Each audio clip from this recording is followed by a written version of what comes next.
Hello and welcome back to the channel for episode 3 of my Saturday Drive and Talk. So what I would like to talk about this week is my top 5 electric vehicles that you can currently get for under £10,000.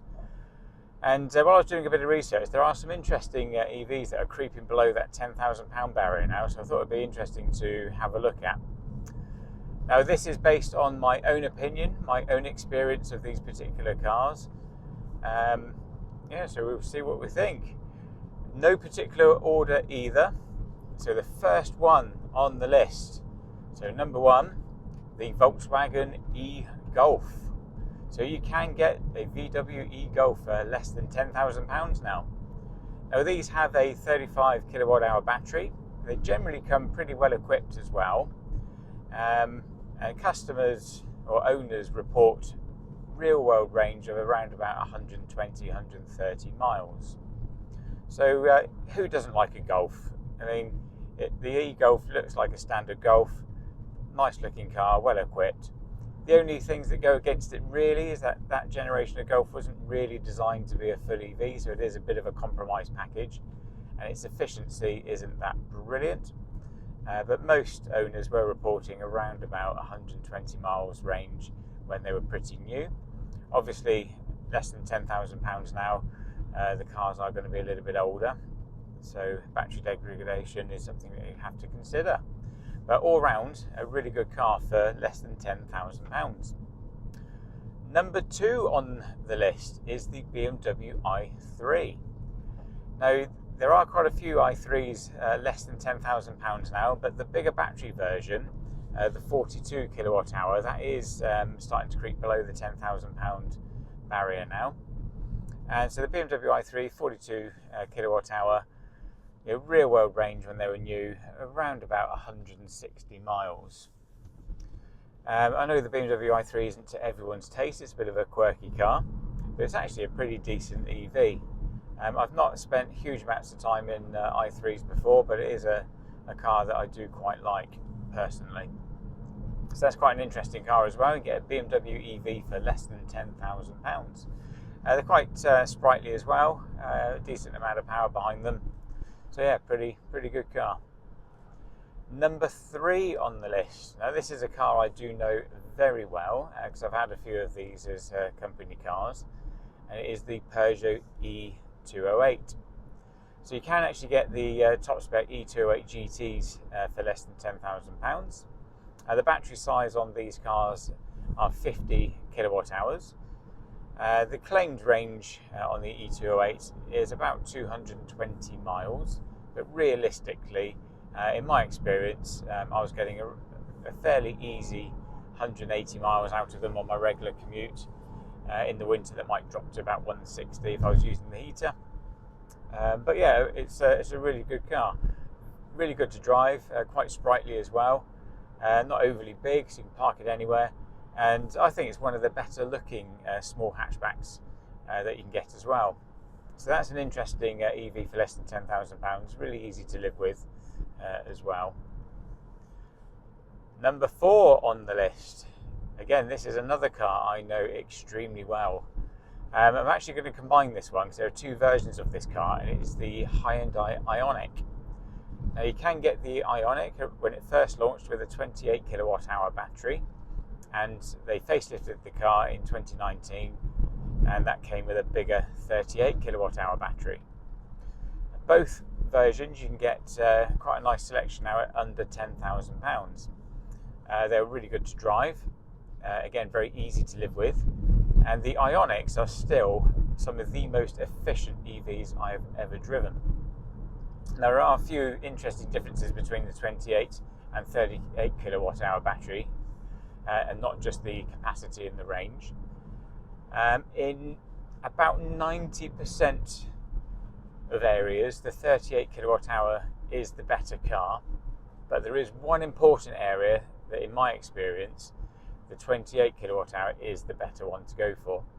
Now, strangely enough, it's the smaller battery car that I actually prefer for long distances, because that car would charge incredibly quickly. It would pull decent current all the way up to about 70% before the charge speed started to tail off. So you can get a good charge in that car really quickly, in less than half an hour, from 20% to 80%, then you're on the road again. Overall range, when you put a full charge in the car, it says about 135 miles. I've actually managed to get upwards of 150, 155 miles out of the 28 kilowatt hour battery. The 38 kilowatt hour battery car though, claim range is about 180 miles. I have actually managed to get 220 out of one. But this is the key difference for me.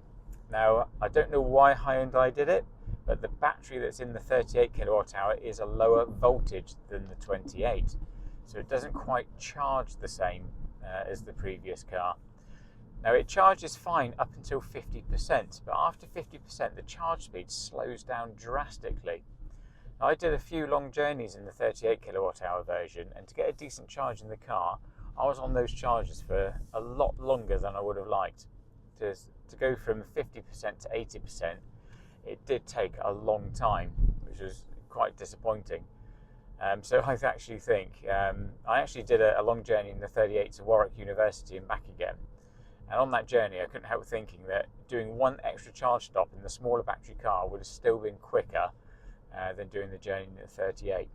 So in pretty much every area, the 38 is the better car. But if you're doing long distances, the way the 28 charges, I think that is the better one to go for. But they all come very well equipped, really easy to drive. They're really, really efficient EVs. I don't think you can go much wrong with the Ioniq, as long as you're not expecting 200 miles plus out of them. And number 5 on my list. Now this one, I was debating whether to actually have on the list or not, because it's an MG. I'm not a fan of MGs. I work in the motor trade and I hear lots of stories about reliability issues with MGs. I speak to owners of MGs who have had the car for a little while and they're desperate to get out of it because they've had endless issues. But this particular one, I think what you get for the money, as long as you have a bit of an open mind that it may have a few little gremlins here and there, is the MG5. Now the reason why I do actually quite like the MG5 is because it's an estate car, a full electric estate car that you can buy for less than £10,000. Now the ones that you can get at that price point have the 52 kilowatt hour battery, and owners are reporting a realistic range of around about 180 miles. So it's a pretty decent range. And again, you can load these up, big boot space as well. I always quite like an estate car. But the MG reliability, from what I hear in the trade, is not the best. So a bit of an open mind with that one, but it does look like a good all-round package. Now there's a couple of honourable mentions that I would like to make as well. So these cars didn't quite make my top 5, but they are worth mentioning. Again, I'm going to combine them because they are sister cars. The first one is the Hyundai Kona, and the other one is the Kia Niro. Now, both cars were available with 2 battery sizes. You could get them with a 39 kilowatt hour and the 64. Now, everyone wanted the 64, so that's the most common one that you'll see out there, because that had a range of up to 280 miles, whereas the 39 was about 180 miles. Now, at the £10,000 barrier, you can get pretty decent Kona and Niro 39 kilowatt hour battery cars, but to get a 64, the only ones I could really see were either category cars, so written off, had been previously written off, or well over 100,000 miles on them. So although you can get the 64 kilowatt hours at below £10,000, they're either very long-legged or they've been written off at some point in the past. But I thought they were worth mentioning because they are pretty decent cars, very good EVs. And you're probably watching this and screaming at your screen that I have completely ignored 2 EVs that are probably on the tip of your tongue. And the first one is the Nissan Leaf, and the second one is the Renault Zoe. Now there's a reason why they are nowhere near my top 5 list, although you can pick them up dirt cheap now. And the main reason is I don't particularly like them very much. So I ruled the Nissan Leaf out originally because the Nissan Leaf uses CHAdeMO rapid charging, whereas pretty much everything else out there now uses the CCS, so the combined charging system port. So with CHAdeMO rapid charging, it limits you a little bit on long distances. CHAdeMO chargers aren't really being developed that much, so when new chargers go in, they're pretty much all CCS. So long distance driving, when you have to find a rapid charger, might start to become a little bit more limited. Also, the early Nissan Leafs, their batteries were air-cooled, not liquid-cooled. So there were a few issues with batteries in Nissan Leafs getting hot and overheating, which has a couple of effects. One, you lose efficiency, so your range drops off.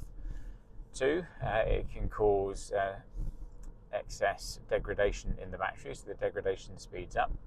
In fact, Nissan Leafs tend to have some of the worst degradation of all EVs on the market.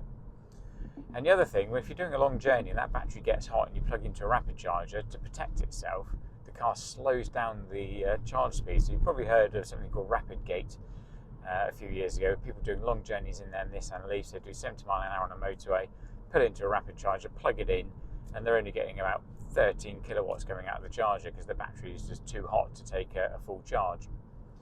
So that's one of the main reasons why the Nissan Leaf, for me, even though you can pick them up really cheap, it's just not for me. Not one I would really recommend, but you can get them cheap.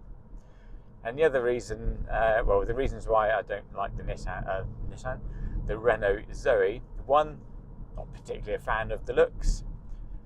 Two, it doesn't have a height adjustable driver's seat. Now, I'm someone who's quite particular about my driving position, and not having a height adjustable driver's seat drives me mad. I just cannot get properly comfortable in a Renault Zoe, and it's a constant niggle. I'm constantly fidgeting with the seat.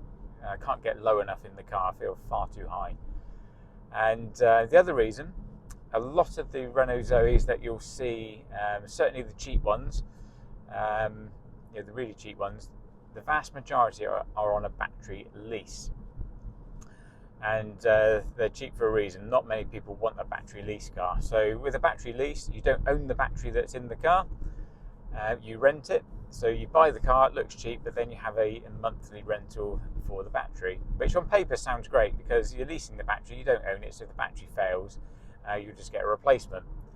But it never really proved very popular, certainly in this country anyway. And as a result, values of electric vehicles that had battery leases just hemorrhaged, and they're worth next to nothing. People just didn't want them. And it's also a faff when you're trying to part exchange it and sell it to a dealer, because the dealers don't really understand how to handle a car with a battery lease, and it usually gets messed up, and you part exchange the car and 6 months later the lease is still coming out of your bank account. It can get quite messy. So that's why the Renault Zoe and the Nissan Leaf were not anywhere near my top 5. There are other EVs that you can get under £10,000 as well, but that's my top 5 pick of, I think, offer you the better value for money when you look at spec, what they're like to drive, and realistic range. So Volkswagen e-Golf, BMW i3, Peugeot e-208, Hyundai Ioniq, and the MG5. So there we go. It'd be interesting to see what you think and which ones you would have chosen, any different ones to me, and the reasons for it. Pop in the comments. I'll happily read anything. If you think I'm absolutely talking out my backside, again, please say. If you think I'm on the money, again, give me a thumbs up. But I hope you enjoyed that one. Please like and subscribe, and I'll see you on the next one.